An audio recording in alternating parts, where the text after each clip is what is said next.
దేవునికి స్తోత్రం. నేటి ఉదయకాల వాక్య సందేశం వింటున్నటువంటి ప్రియమైన దేవుని బిడ్డలారా, మీకందరికీ మన ప్రభువు రక్షకుడైన యేసుక్రీస్తు నామం పేరిట నా యొక్క వందనములు తెలియజేస్తుంటున్నాను. ఈ యొక్క నూతన వారం మొదటి దినం ఈ యొక్క అరుణోదయ సమయాన మనం దేవుడు ప్రేమించి మనతో తెలియజేస్తున్న వాక్యమును మనం చదువుకుందాం. జకర్యా గ్రంథము 10వ అధ్యాయము 12వ వాక్యం. నేను వారిని యెహోవా యందు బలశాలురుగా చేయుదును. ప్రియమైనటువంటి దేవుని బిడ్డలారా, ఈ యొక్క ఉదయకాల సమయంలో దేవుడు ఒక అద్భుతమైన వాగ్దానము మనతో ఇస్తుంటున్నాడండి. ఈ సమయంలో మనము దేనిలో బలహీనులమై ఉన్నామో, దేని చేత బలహీనులమై ఉన్నామో, ఇంకా నేను సాగలేనేమో, నేను నా బలం ఉడికిపోయినది, నా శక్తి చాలదు, నా జ్ఞానము చాలదు, నా ఆలోచన సరిపోదు, నా బుద్ధి సరిపోదు అని ఒకవేళ అలాంటి నిరాశ నిస్పృహల మధ్య కలవరముల చేత భయముల చేత గడిచిన రాత్రంతా కూడా నిద్ర లేక, సమాధానము లేక, సంతోషము లేక, ఎలా నా కుటుంబము, ఎలా నా జీవితము, ఎలా నా అవసరతలు తీరేదని, ఒకవేళ నీ ఆధ్యాత్మిక జీవితము, నీ సమస్యలు నిన్ను బలహీనపరుస్తుందేమో, అయితే దేవుడు నిన్ను బలపరిచే శక్తి గల మాటను, ఈ మాట వింటున్న నీతోనే ఈ మాట దేవుడు తెలియజేస్తుంటున్నాడు. నేను వారిని యెహోవా యందు బలశాలురుగా చేయుదును అంటున్నాడు. ఈ చదవబడినటువంటి వాక్యము ఇశ్రాయేలీయులు బబులోను చెరలో ఉన్నప్పుడు ప్రవక్త అయిన జకర్యా ద్వారా తన ప్రజలతో ఈ వాగ్దానం తెలియజేశాడండి. ఆ బబులోను చెరలో వాళ్ళు ఎంతో నిరాశల మధ్య ఉన్నారు. వాళ్ళు నిట్టూర్పులు నిలుస్తుంటున్నారు. ఈ యొక్క బబులోనును జయించే శక్తిని మనకు లేదు, వారితో పోట్లాడే బలము మనకు లేదు అని చెప్పి ధైర్యము కోల్పోయినటువంటి పరిస్థితిలో ఇజ్రాయెల్ ప్రజలు ఉంటున్నారండి. ఏ ఆధారము లేదు మనకు అనేటువంటి దిక్కుతోచని స్థితిలో ఇజ్రాయెల్ ప్రజలు బబులోనులో వారి యొక్క చెరలో ఉన్నప్పుడు, అప్పుడు ప్రవక్త అయిన జకర్యా ద్వారా దేవుడి మాటను ఇజ్రాయెల్ పట్ల ప్రకటించాడు. గమనించండి ప్రియమైన దేవుని బిడ్డలారా, దేవుడు లోకమును ఎంతో ప్రేమించాడండి. ప్రతి ఒక్కరిని కూడా ప్రేమిస్తుంటున్నాడు. ప్రతి ఒక్కరిని కూడా తన అరచేతులతో మనం నిర్మించి ఉన్నాడని మనం గ్రహించాలి. ఏ తండ్రి అయినా, ఏ తల్లైనా తన బిడ్డను విడిచిపెట్టదు కదా. ఎన్ని తప్పుడు పనులు చేసినా, ఎన్ని మార్లు తిరుగుబాటు చేసినా, తల్లి ప్రేమ, తండ్రి ప్రేమ, కన్న ప్రేమ బిడ్డలను దూరం చేయదండి. 9 మాసాలు మోసి కని పెంచినటువంటి ఆ బిడ్డల మీదే మనకంత మమకారము, ప్రేమ ఉంటే, జీవాన్ని అనుగ్రహించి ఆయన స్వరూపమందు కలుగజేసినటువంటి తన బిడ్డలైన ప్రజలైనటువంటి మనవల్ని ఆయన మరవని దేవుడని మనం గ్రహించాలి. ఈ చదవనటువంటి వాక్యములో ప్రియమైన దేవుని బిడ్డలారా, మీరు భయపడకండి, నేనే మీకు బలం ఇస్తానంటున్నాడు దేవుడు. మనం ఏ విషయంలో భయపడకూడదు, మనం ఏ విషయంలో చింతించకూడదు. మనకు ఆధారమైనటువంటి వాడు, మన నిరీక్షణ కర్త అయినటువంటి దేవుడు మన పక్షంలో ఉన్నాడని మనం జ్ఞాపకం ఉంచుకోవాలండి. మన ఊరికే మనము కలుగును కాకంటే మనం కలగలేదండి. దేవుడు తన జ్ఞానంతో మనల్ని తయారు చేసి ఉన్నాడని మనం జ్ఞాపకం ఉంచుకోవాలి. తన ప్రేమతో మనల్ని తయారు చేశాడని జ్ఞాపకం ఉంచుకోవాలి. అందుకే దేవుడు మర్చిపోయే దేవుడు కాదు. నా బలము నేను ఇస్తానంటున్నాడండి. ఎలా అంటే బలశౌరులుగా చేస్తానంటున్నాడు. మామూలు బలం కూడా కాదు, బలశాలులుగా మనం చేస్తానంటున్నాడు దేవుడు. మనం కలిగి ఉండే బలం మనది కాదండి, అది దేవుని బలం. ఈ జీవము, ఈ శక్తి, ఈ జ్ఞానము అంతా కూడా దేవుని ద్వారా పొందుకునిందే.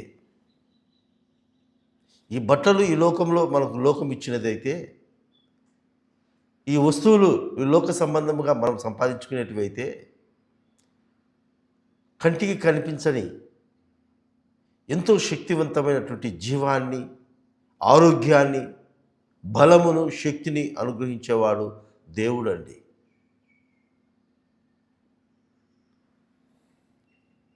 మనము ఒక బ్యాటరీ లాంటి వాళ్ళమండి, దేవుడు ఒక ఛార్జర్ లాంటి వాడు. బ్యాటరీ చూపుడుకు బ్యాటరీగానే ఉంటుంది, అది ఛార్జింగ్ చేయకపోతే బలహీనమైపోతుంది. అది ఛార్జింగ్ పెట్టినప్పుడే అది ఫుల్గా వర్క్ చేస్తుంది, పని చేస్తుంది. అదే రీతిగా బ్యాటరీ లాంటి డిశ్చార్జ్ అయిపోతున్నటువంటి, అంటే బలం తగ్గిపోతున్నటువంటి మన బ్రతుకులలో దేవుడు ఒక ఛార్జర్గా మనల్ని బూస్టింగ్ చేస్తుంటున్నాడు, బలపరుస్తుంటున్నాడు. తిరిగి ఆగిపోయి ఇంకా చచ్చిపోయే స్థితిలో ఉన్నప్పుడు దేవుడు తిరిగి తన బలాన్ని అనుగ్రహిస్తాడండి. ఈ బలము డబ్బులోనో, చదువులోనో, ఈ లోక మర్యాదలోనో, మనుషుల ద్వారా దొరికేది కాదు. కేవలం దేవుని ద్వారా మాత్రమే ఈ బలము మనము పొందుకుంటాం. అందుకే భక్తుడు అంటాడు, యెహోవా యందు నేను మిమ్మల్ని బలశౌరులుగా చేస్తానంటున్నాడండి. దేవుని యందే మనం బలశౌరులుగా బలం పొందగలుగుతాం. కానీ మరి లోకంలో నువ్వు ఎంత తిన్నా, ఎన్ని ఎక్సర్సైజులు చేసినా, నువ్వు ఎన్ని ప్రయత్నాలు చేసినా దేవుని కృప లేనిది మనం బలం పొందుకోలేం. మరొక విషయం నేను చెప్పి ఈ యొక్క మాటలు నేను ముగిస్తానండి. సంసోను ఉన్నాడు. దేవుని యందు ఉన్నప్పుడంతవరకు సంసోను మహాబలవంతుడుగా ఉన్నాడు. 1000 మందిని ఒక్క చేత్తో గాడిద దవడతో చంపినటువంటి బలవంతుడండి ఈ యొక్క సంసోను. ఎంత బంధించినా కానీ క్షణంలో వాటిని తెంపుకున్నటువంటి బలశౌరుడండి సంసోను. అయితే తన జీవితంలో ఒక ఊహించరానటువంటి పాపపు కార్యము తన జీవితంలో జరిగిందండి. అక్రమ సంబంధము, వ్యభిచారము, లేకపోతే అన్యులతో సహవాసము, అన్య సంబంధాలు పెట్టుకున్నాడు ఈ సంసోను. ఎప్పుడైతే తన యొక్క సంబంధాలు అన్య స్త్రీలతో వ్యభిచార వ్యామోహం చేత నిండుకున్నాడో సంసోను, అప్పుడు తను బలహీనుడైపోయాడండి. అంటే పాపము సంసోనులో ప్రవేశించినప్పుడు ఆయనలో ఉన్న పరిశుద్ధాత్మ బలము కోల్పోయాడు. ఆ యొక్క ఫిలిష్తీయ దేశంలో సంసోనుని స్తంభాలకు కట్టివేసినప్పుడు ఒక బలహీనుడై చేతగానివాడుగా మిగిలిపోయాడు, అపహాస్య పాలైపోయాడు, అవమానపరచబడ్డాడు, నిస్సహాయ స్థితిలో నిలబడిపోయాడండి. ఎందు నిమిత్తం అంటే తనలో దేవుడు అనుగ్రహించిన బలం పోయింది. ఎప్పుడైతే తన తప్పు తెలుసుకున్నాడో, తన పాపం చేసినటువంటి విధానం తెలుసుకున్నాడో, వెంటనే సంసోను దేవునికి ప్రార్థన చేశాడు, తండ్రి ఒక్కసారి నన్ను జ్ఞాపకం చేసుకో, ఒక్కసారి నీ బలం నాకు అనుగ్రహించినట్లయితే తిరిగి నేను నీ నామాన్ని ప్రాంతంలో నేను కనపరుస్తాను, నా ద్వారా నీ నామం అవమానపరచబడకూడదని చెప్పి యొక్క సంసోను ప్రార్థించినప్పుడు దేవుడు తిరిగి దేవుని యొక్క బలము సంసోనుకు అనుగ్రహించినట్టుగా మనం చూస్తామండి. ఎప్పుడైతే దేవుని యొక్క బలము సంసోనులో ప్రవేశించిందో, అతి గంభీరమైనటువంటి ఆ స్తంభాలకు, ఆ పిల్లర్లకు కట్టబడినటువంటి ఆ సంసోను తన సంఖ్యలు లాగినప్పుడు ఆ పిల్లర్స్ పునాదులతో సహా కూలిపోయి, ఆ బిల్డింగ్ అంతా అక్కడంతానే కూలిపోయి అంతఃపురంలో ఉన్న ప్రజలందరూ కూడా చనిపోయారండి. దేవుని యొక్క బలం అంత శక్తివంతమైనది. ఈరోజు ఈ మాట ఉంటున్న నీ జీవితంలో ఏ పాపము నిన్ను బలహీనంగా చేసిందో, ఏ అవిధేయత దేవుని యొక్క బలాన్ని దూరం చేసిందో,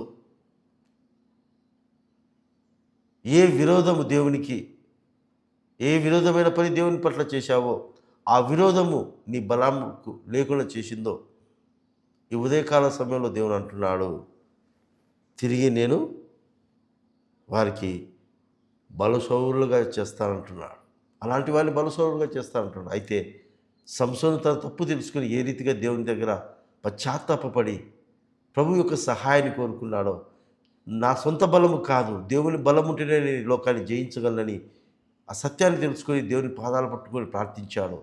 ఈ ఉదయకాల సమయంలో నీ కుటుంబాన్ని, నీ జీవితాన్ని పాడు చేస్తున్నటువంటి, బలహీనపరుస్తున్నటువంటి, అవమానపరుస్తున్నటువంటి ఏ సమస్య అయినా, ఏ కష్టమైనా, ఏ బాధ అయినా, ఏ ఓటమైనా, ఏ శోధనైనా వాటిని జయించే బలం నీకు సరిపోలేకపోతే ఇప్పుడే దేవుని పాదాలు పట్టుకొని ఒకసారి మనం అడుగుదాం, ప్రభువా, నేను చేసిన పాపానికి నువ్వు అనుగ్రహించిన బలం కోల్పోయినానయ్యా. నా తప్పులు తెలుసుకొని తిరిగి నీ పాదాలు పట్టుకొని ప్రాధేయపడుతుంటున్నాను. నీ బలము లేకపోతే మేమేం చేయలేము నాయన. నీ బలము లేకపోతే మా జ్ఞానము, మా డబ్బు, మా కండబలము, మా అండబలము ఏది సరిపోదు తండ్రి.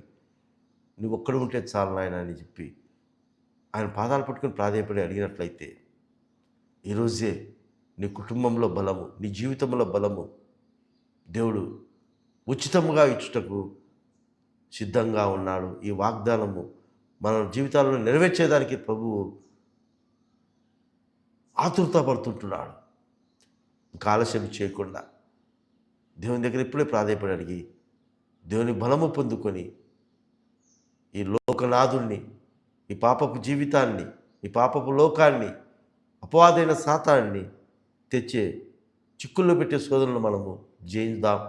అట్టి కృప పరిశుద్ధాత్మ దేవుడు మనకందరికీ దయచేయునుగాక. ఆమేన్.